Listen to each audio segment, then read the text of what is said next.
students, welcome to my channel. So in the today's lecture we are going to discuss what is class B addressing.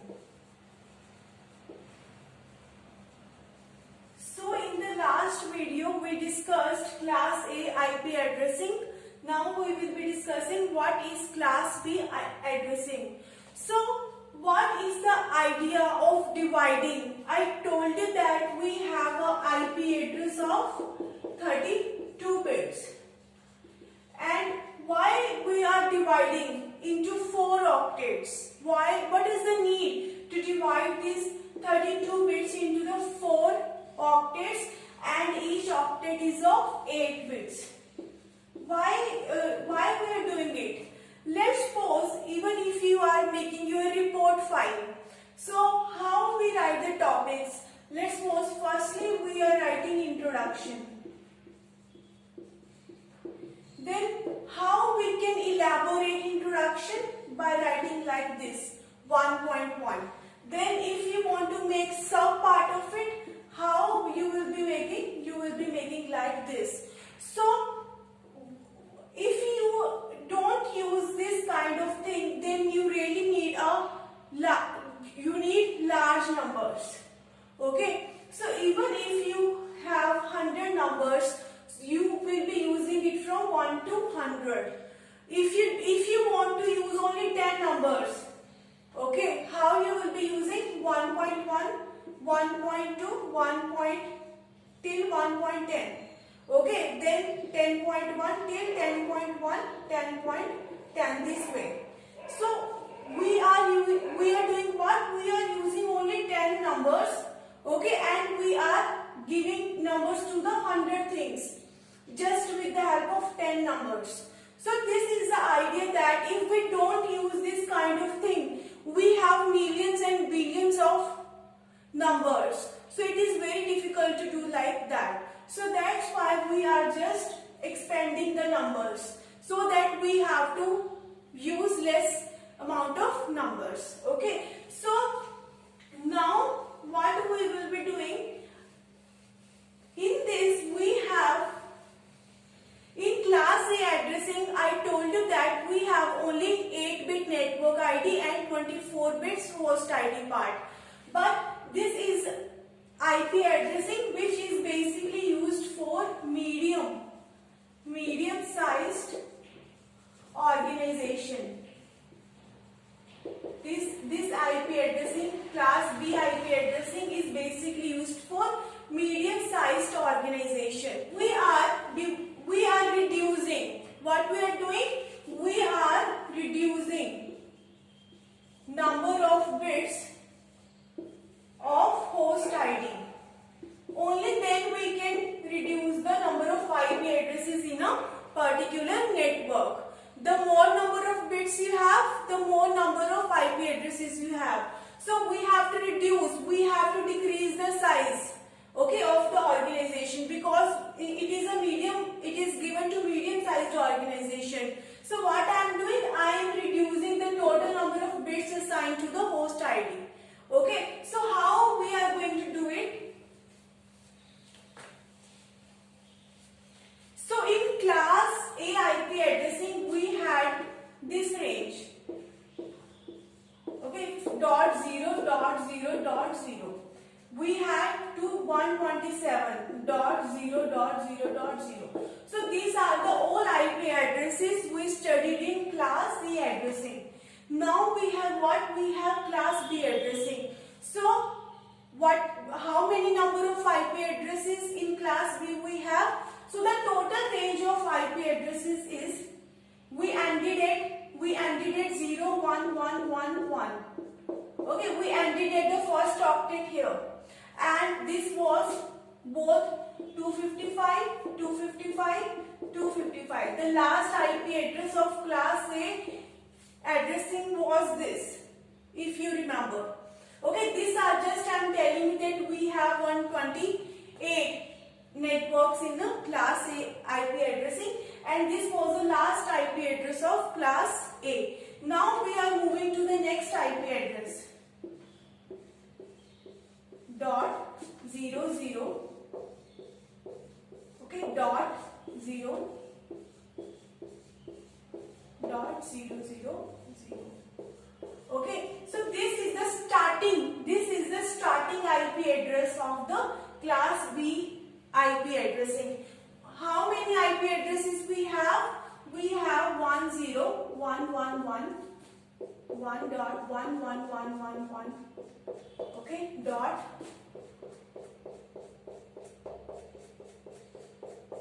Okay, so these are the total number of IP addresses we have. So if you have to identify any IP address as class A, how you will be identifying? Looking at the first bit. The first bit of the class A addressing was 0. In this, the first two bits are going to be identification for class B addressing. Okay, the first two 0.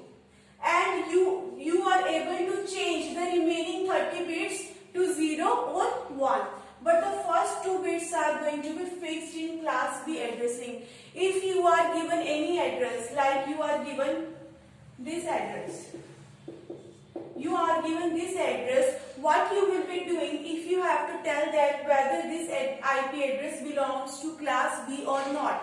What you will be doing? You will be converting it into firstly binary, then the first octet, first two bits you will be checking. If the first two bits are 10, what does it mean? It means this IP address belongs to class B. Why we are fixing? Why? What is the need to fix?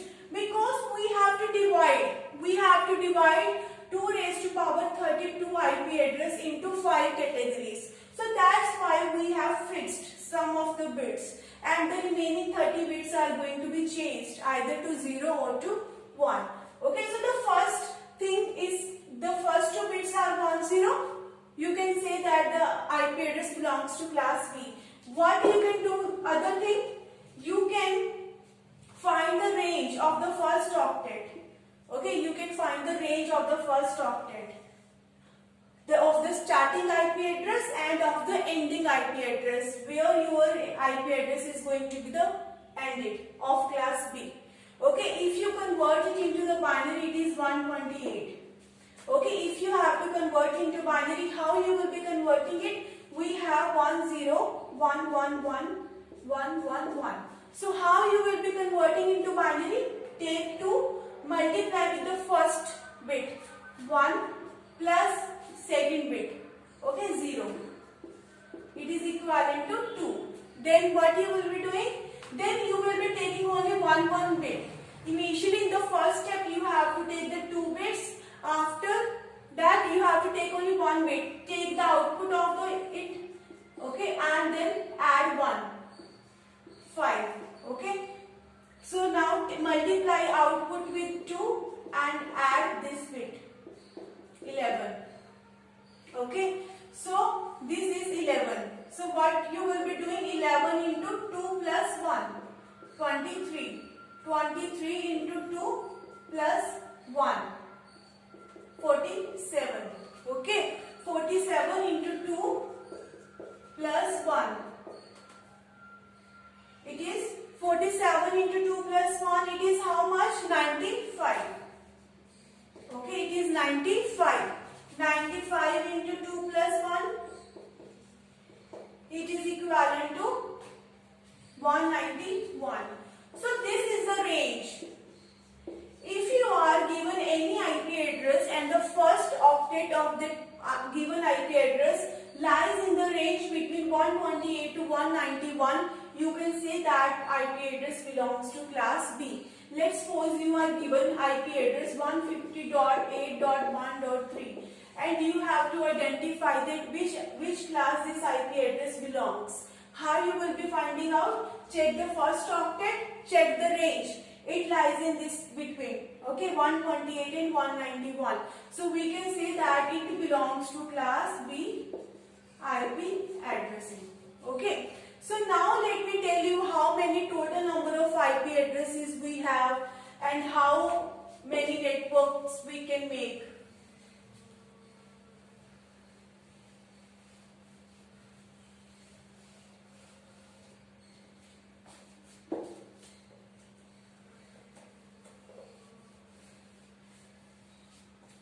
Okay, so in this I that we have to decrease the number of IP addresses in a network. So the host ID bits are going to be lesser as compared to class A IP addressing. So we are given only 16 bits as a host ID in this case.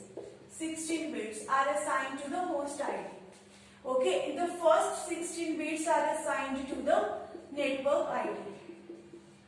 The first 16 bits are assigned to the network ID and the last 16 bits are assigned to the host ID part. In this case, we have reduced our bits from 24 to 16 because we have to decrease the size of the network. So if you have to find the total number of IP addresses in class B, total number of IP addresses in class B, how much we have? We have fixed the first 2 bits. So you can't convert into 0 or 1. Okay, there is only one possibility for the first 2 bits. They are fixed. But the remaining 30 bits can be changed to either 0 or 1. So we are having 2 into 2, 30 times. Okay, so how many total number of IP addresses we have? 2 raised to power 30 IP addresses we can make in class B. Okay, so how we have divided all these IP addresses, 2 raised to power 30 IP addresses? We have made sum of the networks and in each network we are giving some IP addresses. Okay, we are not keeping IP addresses in a simple way. We have divided this entire IP addresses into some networks. So how we are going to make it? How many total number of networks we have? How many network we have? We have 16 bits assigned to network ID. We have assigned 16 bits to network ID. And the first 2 bits are fixed. You can't change it to either 0 or 1. They are fixed. But the remaining 14 bits can be changed either to 0 or 1. So there is a 2 possibility, either 0 or 1 for the remaining 14 bits. So the total number of networks we have is 2 raised to power 14. Okay, these are the total number of networks we have. So how many number of IP addresses in each network? The total number of IP addresses in each network. How many IP addresses we have in each network? We have 16 bits for the host ID. How many bits we have for host ID? 16 bits. So there is a 2 possibility for each 16 bits. So 2 raised to power 16 IP addresses are present in each network. Okay, we have 2 raised to power 14 networks. Within a network we have these many IP addresses. But how many number of hosts we have? How many number of hosts we have? 2 raised to power 14 minus 2. 2 raised to power 16. Sorry, 2 raised to power 16 minus 2. Because the first IP address of any network is called the network ID and the last IP address of any given network is called the direct broadcast address. So let me tell you about it little bit.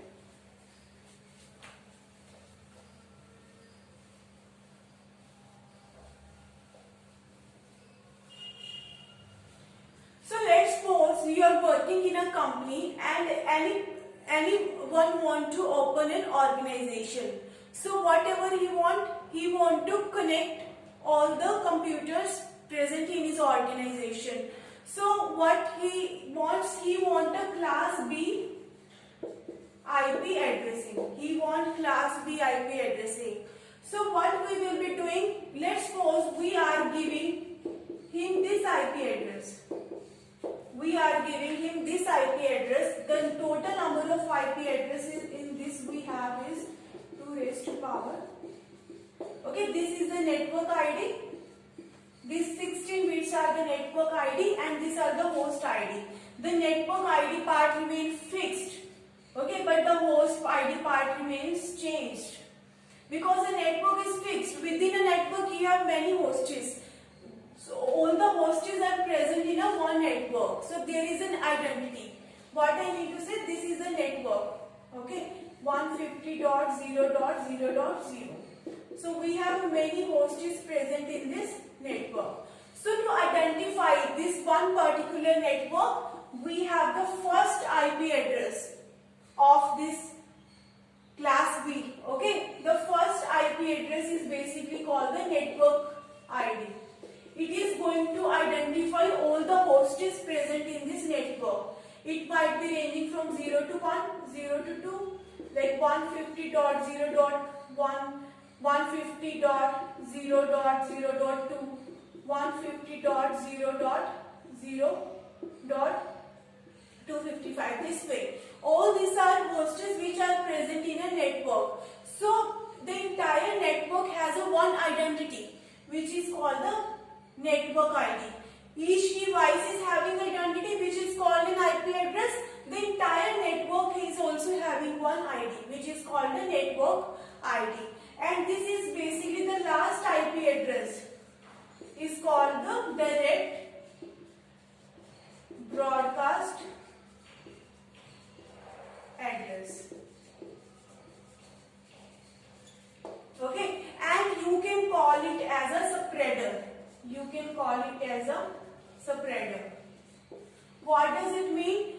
You know, if anybody want to send message to all the hosts or all the devices of this network, okay, so it is basically a direct broadcast address. If you want to spread message to the entire network, it is a spreader. It means if you want to spread one message to all the devices of this particular network, you will be using direct broadcast address. Okay, and in real life we also say in schools and colleges, we say someone that you can't digest anything. If we tell you something, you spread it to others. So that is exactly a direct broadcast address. Okay, so this is for now. So thank you so much for watching my video. If you like my video, please like, share and subscribe my channel.